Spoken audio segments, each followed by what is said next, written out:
Hello everyone, welcome back to your favourite channel Trend University. Trend University के Nifty के weekly roundup में आप लोगों का मैं अर्पित पोरवाल स्वागत करता हूँ। लास्ट 2 वीक 3 वीक से वीडियोस नहीं आ पा रहे थे due to some personal reasons और बहुत सारे इश्यूज थे जो कि जनवरी मंथ पूरा बिगाड़ दिया उन्होंने मेरा। अब मैं ट्राई करूँगा कि जो है आपके पास वीडियोस रेगुलरली आते रहें। निफ्टी के वीकली व्यू की अगर हम निफ्टी के वीकली राउंडअप की अगर हम बात करते हैं तो क्या दिखता है हमको कि दो चीजें आपको इसमें गौर करने लायक है। पहला तो ये जो एक ट्रेंड लाइन चली आ रही थी सिंस जुलाई 2022 या फिर आप कह लें जून 2022 से जो एक ट्रेंड लाइन चली आ रही थी उसका ब्रेकडाउन निफ्टी ऑलरेडी दे चुका है। 2 दिन और अगर इसके नीचे रुक गया तो वो ब्रेकडाउन कंफर्म हो जाएगा।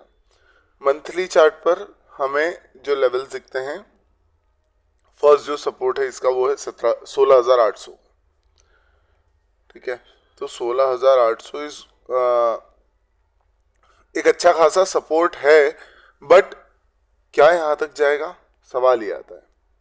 ऐसा मैं क्यों बोल रहा हूँ, क्योंकि नेक्स्ट वीक हमारी फाइनेंस मिनिस्टर श्रीमती निर्मला सीतारमण जी पेश करेंगे यूनियन बजट, और उस बजट पे ओवरऑल डिपेंड करेगा कि मार्केट की डायरेक्शन यहाँ से कहाँ जानी है। अब ऐसा क्यों बोल रहा हूँ मैं, ऐसा इसलिए बोल रहा हूँ क्योंकि जो स्टॉक मार्केट है, फाइनेंशियल मार्केट है, वो चलेगा किस चीज से? पैसों से। और यूनियन बजट होता क्या है, अगले साल आने वाले साल में हम कैसे अपने फंड्स को यूज करने का प्लान कर रहे हैं, कैसे हम देश को आगे बढ़ाने की सोच रहे हैं, किन सेक्टर्स को हम सपोर्ट देने की सोच रहे हैं, किन सेक्टर्स से हम रिलैक्सेशन कम करने की सोच रहे हैं, वो सब चीजें बताई जाएंगी कब?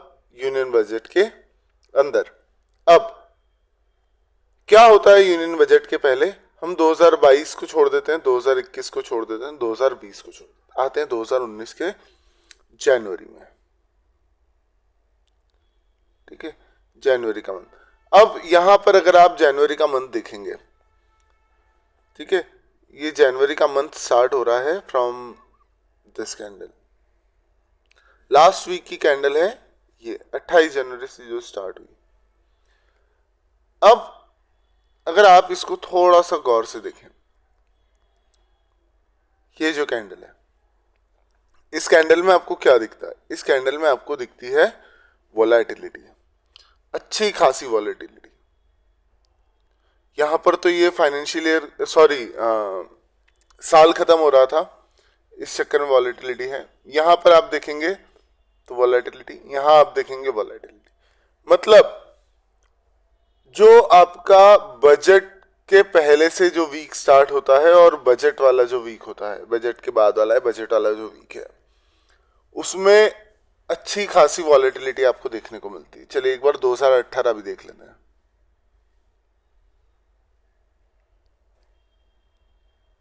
2018, ठीक है, यहां पे भी आप देखें, सॉरी, यहां पर भी अगर आप देखेंगे तो मार्केट बजट के पहले क्या हुई।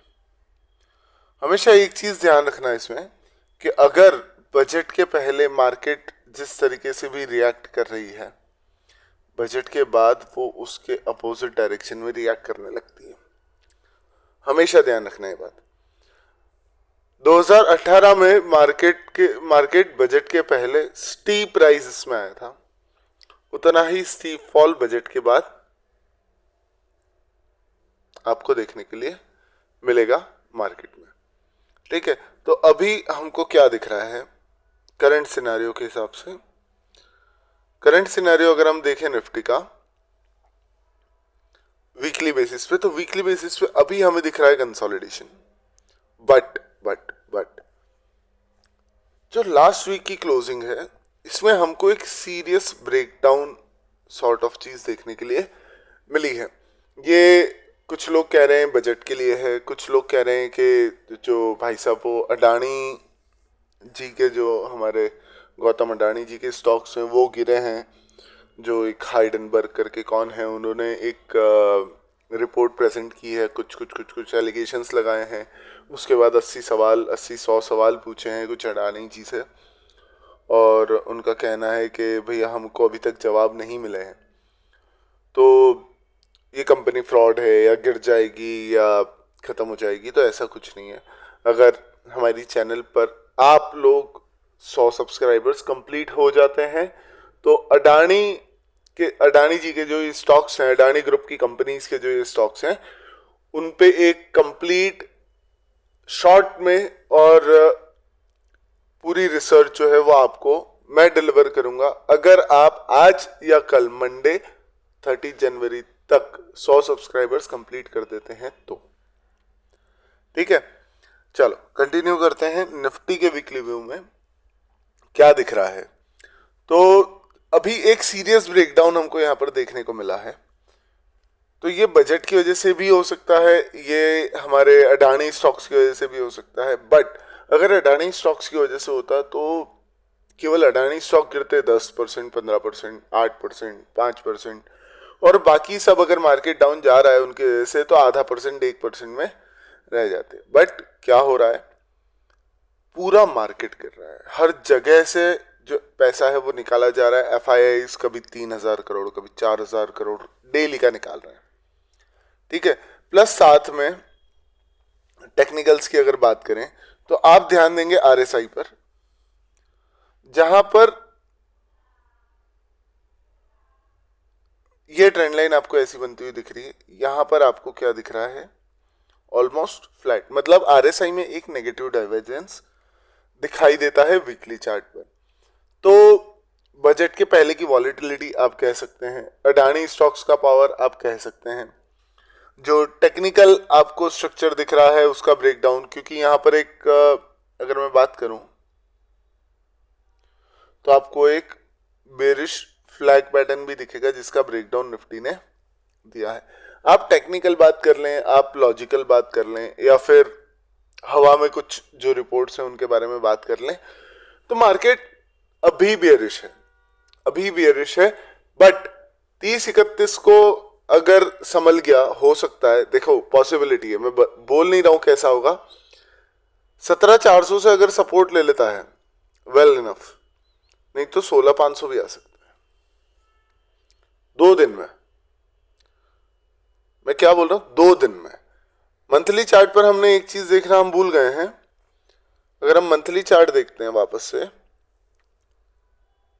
तो मंथली चार्ट पे जो 20 EMA का सपोर्ट निकलता है ना, 20 EMA कहाँ निकल रहा है, 16,800 पे। और अगर 2 दिन में मार्केट ऐसे गिरा, हालांकि नहीं गिरेगा, 17,000 तक बहुत है, लेकिन अगर 2 दिन में मार्केट ऐसे गिर गया तो 16,500 पे मैं तो भर भर के लॉट्स उठाने वाला हूँ। 50 EMA का सपोर्ट आपको 17,400 पे मिलेगा वीकली बेसिस पे, और 100 EMA का सपोर्ट मिलेगा 16,500 पे। मोस्ट प्रोबेबली 17,400 या फिर मैक्स टू मैक्स 17,000 वो रेंज होगी जहां पर निफ्टी एक सपोर्ट लेगा वीकली बेसिस पे। डेली बेसिस पे देखते क्या दिखता है।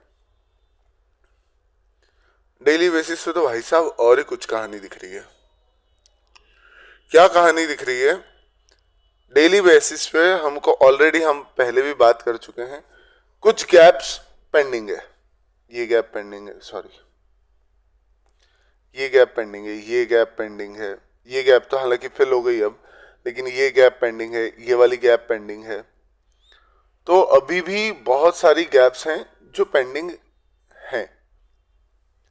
अब निफ्टी ने लास्ट टाइम जो सपोर्ट लिया था, डेली चार्ट पे बात करें तो डेली चार्ट पे आपका सपोर्ट आया था 17,500 के आसपास, 17,500, हाँ 17,493 का लो बनाया था, 493 है, 17,500 अप्रोक्सीमेट। बट अभी भी जो आपका क्लोजिंग है वो 200 DMA के ऊपर है, 200 डे एक्सपोनेंशियल मूविंग एवरेज 17,550 के ऊपर ट्रेड कर रहे हैं हम अभी भी।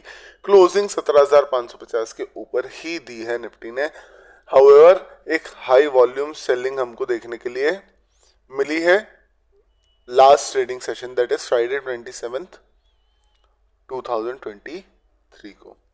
अब क्या हो सकता है, तो या तो हम यहां पर आकर एक सपोर्ट ले लें 17,400। वीकली पे भी हमने देखा था ये लेवल हमको 50 EA में दिखा रहा था। 17,400 नहीं रुका तो 17,300 अगेन अ गुड सपोर्ट, नहीं रुका 17,100 से लेके 17,000 की range, again a good support. Daily chart पर हमें ये तीन लेवल्स दिखते हैं, 17,400 है, 17,300 है, 17,100 है और 17,100 17,000 की रेंज में एक गुड सपोर्ट आपको यहां पर देखने के लिए मिलता है।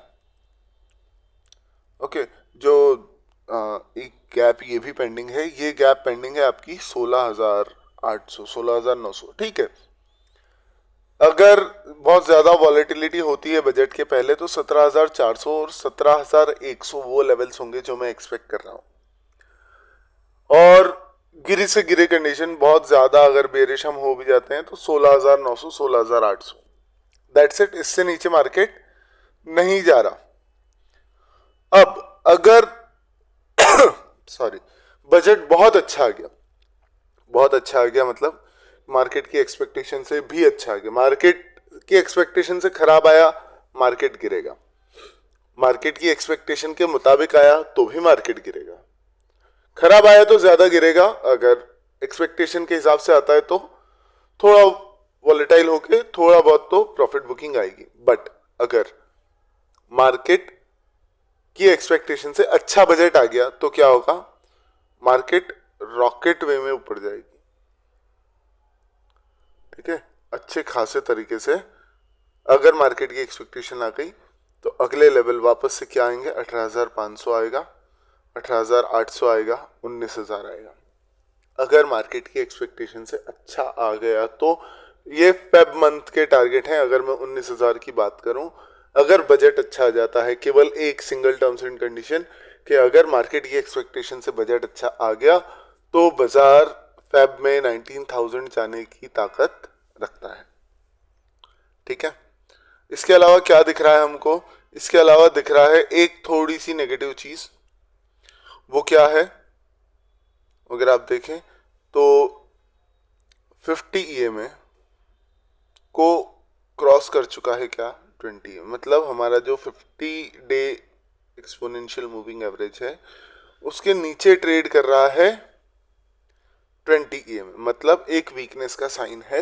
अगर ये 20 EMA इस 100 EMA को भी क्रॉस कर लेता है, मैं आपको पहले बता देता हूँ, जो ब्लू लाइन है वो 20 EMA है, जो पर्पल है वो 50, ऑरेंज है वो 100 और येलो है वो 200। अगर ये 20 EMA यहाँ से इस 100 EMA को क्रॉस कर लेता है तो हम एक ऑफिशियली बेरिश जोन में एंटर हो चुके होंगे। चांसेस इसके कम है, बजट आई गेस अच्छा आना चाहिए, बहुत अच्छा आना चाहिए। उसके बाद अब 15 मिनट के चार्ट पे क्या करना है, सॉरी थोड़ी सी तबीयत खराब है अभी। 15 मिनट के चार्ट पे सेलोन राइज हमने किया था कहां से, 2 दिन वेंसडे को हमने पोजीशन बनाई थी सेल की, सुबह 9:45 बजे के आसपास। जिन जिनको प्रूफ चाहिए, सबूत चाहिए, वो टेलीग्राम चैनल पर चले जाना, लिंक आपको डिस्क्रिप्शन में मिल जाएगी। वहां से हमने फेब्रुअरी फ्यूचर्स को शॉर्ट किया था, 200 पॉइंट का प्रॉफिट ऑलमोस्ट हमको उसी दिन हो रहा था। हमने फ्राइडे के लिए वो पोजीशन कैरी फॉरवर्ड की। फ्राइडे को हमने दोपहर में करीब 1 बजे से पोजीशंस को बुक करना स्टार्ट किया था, धीरे धीरे लॉट बाय लॉट हम बुक करते चले गए और हमने approximately 460 points at an average पर लॉट का प्रॉफिट जनरेट किया, ठीक है। 2 दिन में अगर आपको निफ्टी में 460 पॉइंट मिल जाते हैं, 400 पॉइंट भी अगर आप ले लेते हो तो 20,000 इन 2 डेज मोर देन इनफ होते हैं, ठीक है। अब क्या दिख रहा है हमको, सपोर्ट कहाँ दिखेगा, सपोर्ट तो भाई साहब दूर दूर तक 15 मिनट के चार्ट पे नहीं है। अगर दूर दूर तक कोई सपोर्ट नहीं है तो फिर हम कैसे देखेंगे, हम देखेंगे अदर टेक्निकल्स की मदद से। अदर टेक्निकल्स क्या हैं, अगर निफ्टी ने कहां पर क्लोजिंग दी है? 20 EMA के 20 EMA के जस्ट पास में रेजिस्टेंस लेके उससे क्लोजिंग दी है। अगर निफ्टी 17,740 के ऊपर 15 मिनट, 30 मिनट, 1 घंटे रुकता है तो this will again go to 17,900। 17,900 से 17,950 का जोन अगर इसने क्रॉस कर दिया तो it will go to 18,100। Range हालांकि 17,800 की ब्रेकडाउन हो चुकी है। 18,200, 17,800 जो निफ्टी बार बार कभी बाय लो सेल हाई कर रहा था, वो रेंज ब्रेकडाउन हो चुकी है। बट चूंकि आगे इवेंट है, अगर इसके नीचे ही रहता है, ये लो अगर टूट गया 17,500 अगर टूट जाता है तो ये और नीचे 17,300, 17,100, 17,000, 16,900 तक आ सकता है।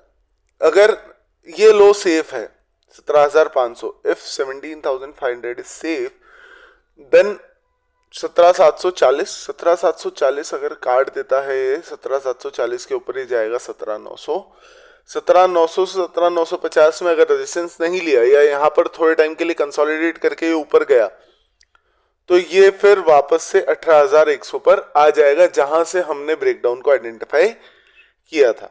अभी मैं आपको बता देता हूं कि करंटली मैं कोई पोजीशन होल्ड नहीं कर रहा हूं, ना तो शॉर्ट ना तो long.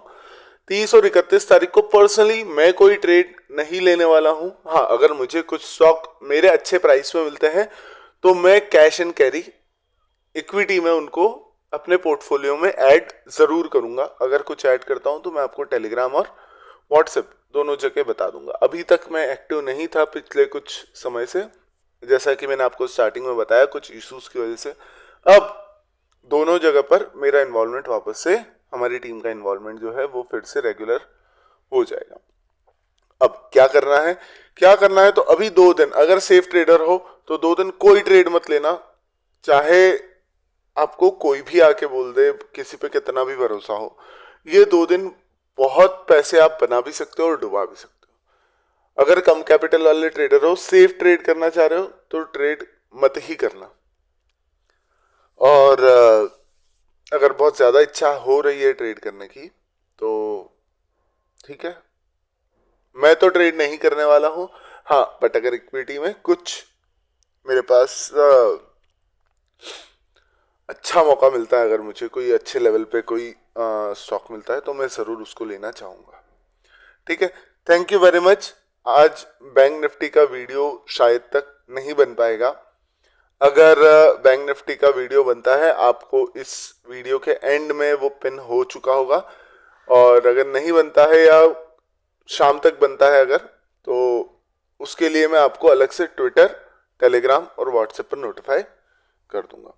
So thank you very much. अगर आपको वीडियो पसंद आया है तो लाइक करना, सब्सक्राइब करना, अपने फ्रेंड्स और फैमिली के साथ शेयर करना, ताकि उन लोगों को भी इस टेक्निकल एनालिसिस का बेनिफिट मिल पाए। अगर आपकी कोई क्वेरी है, कोई डाउट है, तो आप वीडियो के कमेंट सेक्शन में अपनी क्वेरी दे सकते हैं।